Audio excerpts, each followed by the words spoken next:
cara pandang pelajar Islam itu adalah satu, harus menempuh jalur ikhtiar melalui pemaksimalan potensi yang ada. Harus. Nek tawakal tok belum. Sudah memaksimalkan apa yang kita punya, belum juga dianggap cukup manakala kita belum menuhankan Tuhan kita. Artinya belum melibatkan Tuhan dalam usaha, dalam ikhtiar kita.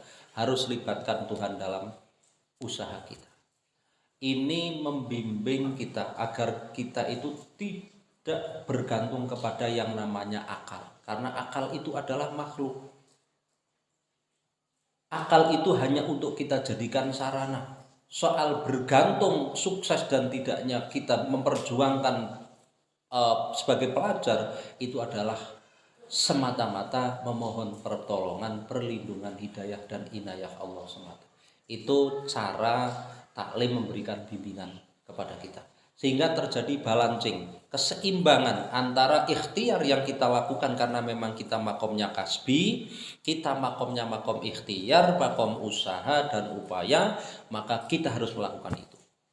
Tetapi sebagai orang yang bertuhan, kita dengan tawakal berarti secara otomatis kita sudah melibatkan Allah di dalam upaya ini. Insya Allah kita tidak akan kemudian mengandalkan makhluk sing jenenge potensi yang dianugerahkan Allah semata. Sebab jika ini terjadi, bahaya bagi kita orang beriman.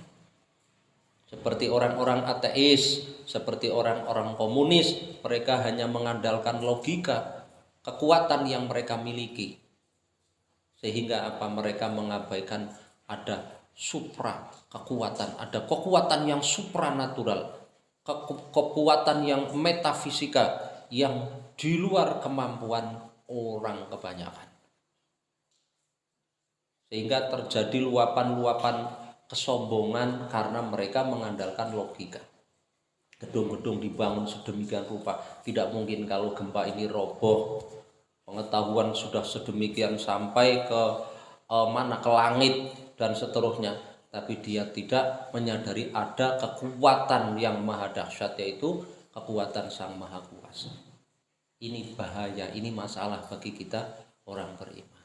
Nah, sehingga dengan pola bimbingan seperti ini, setidaknya penguatan keimanan juga kita peroleh. Ya, tidak hanya kita mengandalkan tingkat kepintaran, kepandaian, tingkat IQ, tingkat kemampuan kita bertafahum, bertafakur, tidak. Tapi ada yang menggerakkan kekuatan-kekuatan itu semua. Siapa yang maha kuat? Kesanalah kita mestinya pasrah. Sebab di sini didawuhke wa may yatawakkal 'alallah fahuwa hasbuh wa yahdihi ila siratim mustaqim. Sing sapa wonge gelem masrahno segala urusane setelah melalui proses usaha, tentunya ora apa-apa kok moro-moro ditawakal, wis pokoke sekarepe pangeran, aku madang tak ora madang terserah pangeran. Ndak ada ikhtiar nyambut damel pados pengupa jiwa menika mboten pun paringaken dening agami. Kedah seiring sejalan antara kapasitas kita sebagai manungsa sing ketatrapan hukum makom kasbi rupane kudu ikhtiar, kalayan apa jenengane ketawakalan kita kepada Allah, pengakuan sebagai hamba yang la haula wala quwata illa billah. Kita tiada daya dan upaya kecuali adalah semata mendapati pertolongan Allah Subhanahu wa taala. Ini sebagai pengakuan seorang hamba yang dhaif, yang lemah, yang tiada bisa apa-apa kecuali jika datang pertolongan Allah. Ini jadi ada keseimbangan antara bermain logika dengan bermain iman. Ini cara taklim memberikan bimbingan datang kita setuju. Wes, setelah kita ikhtiar, kita berusaha, yo ngapalno, yo maham, yo mikir dan seterusnya. Lalu semua kita serahkan, ya Allah, kula sampun ikhtiar menurut mampu kula, sedaya kawula wangsulaken dhateng panjenengan supados panjenengan selalu memberikan bimbingan, taufikmu dan hidayahmu kepada kami. Jadi artinya apa? Kita tetap berdoa. Maka ada istilah bekerja dan doa. Ada kan istilah itu kan? Nek dhewe iku wis gelem tawakal, dan tawakal itu juga perintah Al-Qur'an, kecuali di sini ada perintah Nabi, itu juga ada perintah Al-Qur'an, wa may yatawakkal 'alallah falyatawakkalil mutawakkilun, itu dawuh perintahnya. Falyatawakkalil mutawakkilun, sebaiknya bertawakallah, berserah dirilah al mutawakkilun, siapa mereka, orang-orang yang suka berserah diri kepada Allah. Karena di dalam penyerahan diri sepenuhnya kepada Allah itu ada kekuatan iman yang ditunjukkan seorang hamba kepada Tuhannya.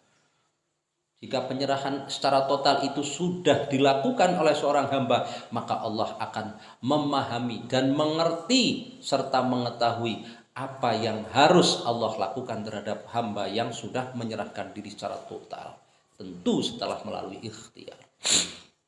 Wa yahdihi ila siratim mustaqim, hujung-hujungnya adalah Allah akan membimbing dia yang bertawakal ke jalan yang lurus, yaitu jalan yang diridhai Allah, jalan yang akan menggiring dia menemukan kebahagiaan sejati, kebahagiaan hakiki di dunia, lahir batinnya dia sejahtera, bahagia di akhirat, dia pun akan mendapati surganya Allah. Nah, itu diantaranya hebatnya orang kalau mau bertawakal kepada Allah. Karena kalau mengandalkan logika, kita bandingkan, kalau kita tidak melibatkan Tuhan di dalam kehidupan kita, boleh saja kita itu mengandalkan logika kita sebagai pelajar. Tapi ketika Tuhan dengan kudrah irodahnya yang tidak berkenan memberikan taufik pertolongannya kepada kita karena kita terlalu pede mengandalkan logika kita, boleh jadi pinter malah orang lulus. Giliran sing biasa-biasa malah lulus sekolah. Giliran sing biasa dibukakan pintu barokah sangka langit sangka bumi, dibentangkan dia peluang kerjaan, peluang rezeki yang begitu mudah. Bagi sing pinter malah kangelan. Ini nyata apa enggak ini? Iya kan? Walaupun tidak mustahil juga, yang pinter lapang juga, yang bodoh kesulitan. Tapi ada kalanya yang biasa-biasa saja dibentangkan pintu-pintu rezeki, pintu-pintu rahmat anugerah Tuhan baginya. Kenapa? Karena ada ketawakalan di dalamnya. Gitu.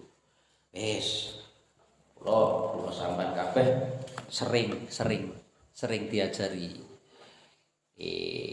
ngajine tetep tirakate apa kudu milu.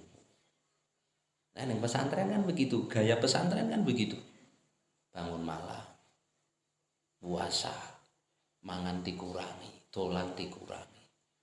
Ini apa sih? Ini proses ikhtiar.